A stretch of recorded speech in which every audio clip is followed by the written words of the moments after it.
My name is Asada, and we want to welcome you to our channel. Love is the journey. Today we're going to take you all on a relationship adventure topic journey. We're going to talk relationships today. Thank you for joining us. So, as some of our viewers may not know, you are a published author as well as producing articles. What's the proper term for that? I write articles. Okay. I write a column called Love is the Time of COVID and MidCityBeat.com. It's an online magazine based out of Merida, Mexico, in the Yucatan, here in Mexico. And I write about relationships, love and relationships. So, in the last article, or one of the articles you posted, I think you're going to read that, and then we're going to talk about, kind of have a discussion, open discussion about that. So, those of you that watch Mid-City Beats or subscribe to Mid-City Beats and have read her articles, or maybe this is an opportunity for you to go read one of the articles. Go ahead. There's nothing wrong with it, but it's just one beat with us. That's neither here nor there. So my last article that I wrote is about is our society pushing us to anti-relationship standards? Like, is our new society? And what I mean by that, and it's a great topic, I feel, because I have a lot of feedback, a lot of people, I love to hear the opinions on that. And what I mean by that is with the new world, we're not in the same place where the men go off to work, the women stay home and raise the kids. We have access to TV all day, every day. We have access to a lot of things that we didn't, or they didn't in the past. Right. So now, since that is our case, this is our present time, has that changed the way we value and view relationships? I think it has, definitely. I mean, it can't not. Right. Because societal values have changed, society's values have changed, the expectations have changed, and with all that, you get this new relationship, or what people are looking for relationships. And I think a lot of people are looking for a traditional relationship with non-traditional attitudes or expectations. Yeah, that's a great way to put it. I feel that along with the fact that our freedoms and our privileges have made us less tolerable of people and their actions. Right. So, like you said, we want a non-traditional relationship. Wait, You want a traditional with relationship. non-traditional characteristics. Yeah, well, expectations. Expectations. So, like roles, for example. A lot of roles is a bad word these days. Woman's role, man's role. Yes. It's like Don't tell me my role. masculine role versus feminine role. Yes. There's Everything is. right. There's a masculine and feminine, type of character traits for a reason, so they can, mesh well together and help each other grow. That is true. So yes, you can have masculine and masculine, you can have feminine and feminine, but the way the world has worked for so many years and centuries, has been, masculine and feminine. Right. And those roles joining together, creating life, creating the relationship, that balance. But because of mentality, it's worked for a long time. Today, especially in our Western society, it doesn't work as much because the roles have been getting intertwined.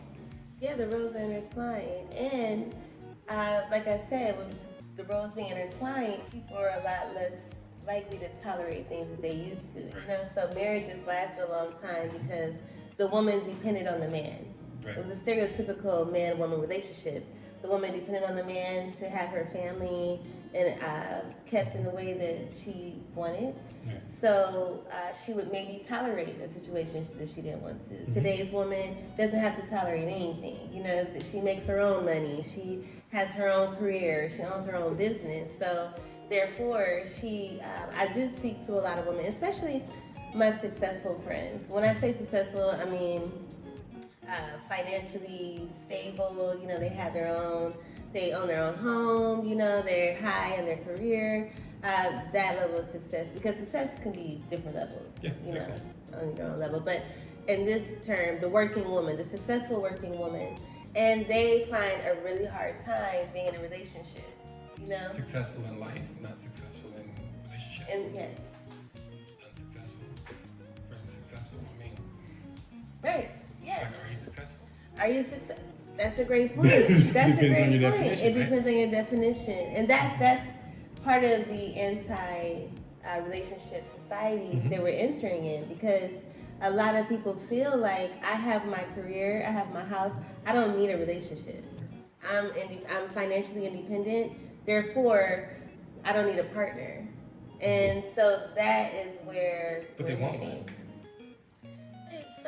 No, they do, because I hear some of the back talks. She doesn't tell me everything else, but you know, I hear some of the side conversations. You know, it's like you hear one thing, you know, and then on the backside, I'm lonely. Why don't they want to marry me? Yeah. So all kinds of different things come up with that. So I believe a big piece of it is standards, the expectations and the standards. People have set such high expectations and standards on what they expect and won't expect, from a relationship, and that's what they're looking for. And a lot of, psychologists or whatever tell you, or marriage counselors, will tell you, you have to find or, have standards to do this, do that.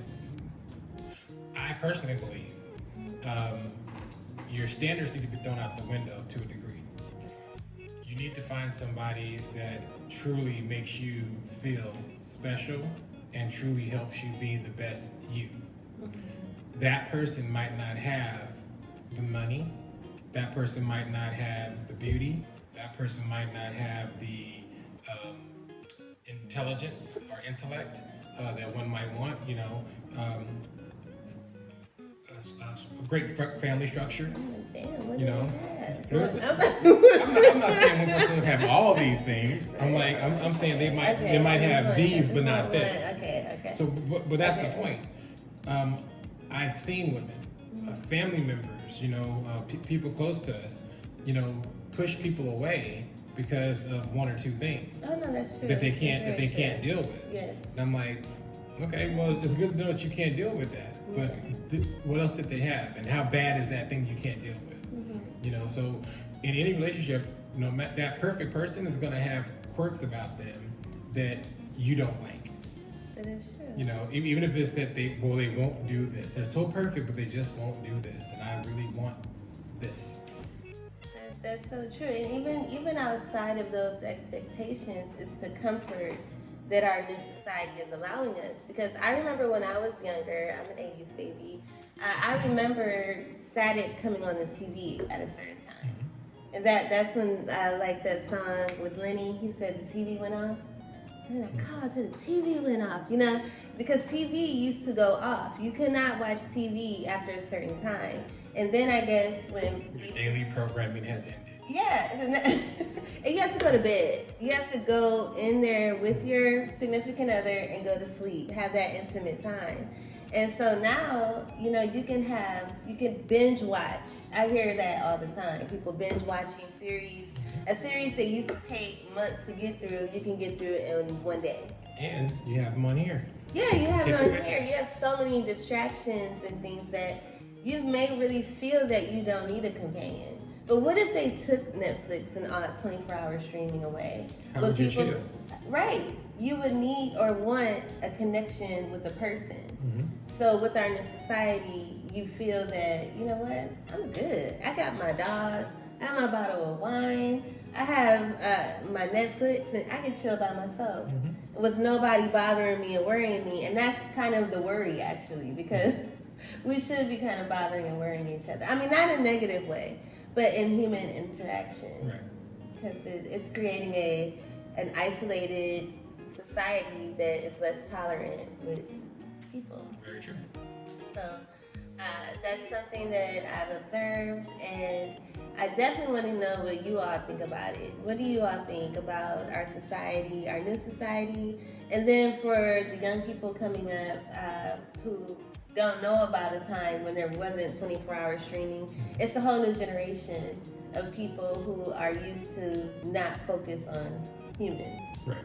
So we're birthing a whole generation that are going to kind of, we're going to have to like teach them how to, a lot of things. Well, we gotta teach them well. And then we can let them lead the way. They can show all the beauty of their possessions. Oh, I'm sorry. Yeah. Okay. Yes. But that is true, actually. Those words fell on deaf ears they, because that generation produced. Yeah. I mean, we're still holding on. You know, we're still holding on a little. Some of us. There's a few of us who kind of know, like, oh my God, this is too distracting. Right. It's way too many distractions for us to be an intimate society. If you can play games on your phone, watch movies, working all the time, and you know, just always feeling like, oh my God, I gotta work, I gotta hustle, I gotta go. That's part of it. That's part of the madness and separation. Being able to let go of so many things that bog you down in life is going to be the first key to finding out who you are. But once you find out who you are, and only when you find out who you really are, can you actually help someone else be happy or find their happiness in a relationship. Because you can't be happy until you're already happy. You know that, people. No person can make you happy. Yeah. You know, they can help your happiness, but you need to be happy without someone. Then when you find someone, they help you, bring that happiness, to another level. But don't look for someone to make you happy, because you're going to make that person miserable. And then you're going to be miserable because they'll leave you. Sex.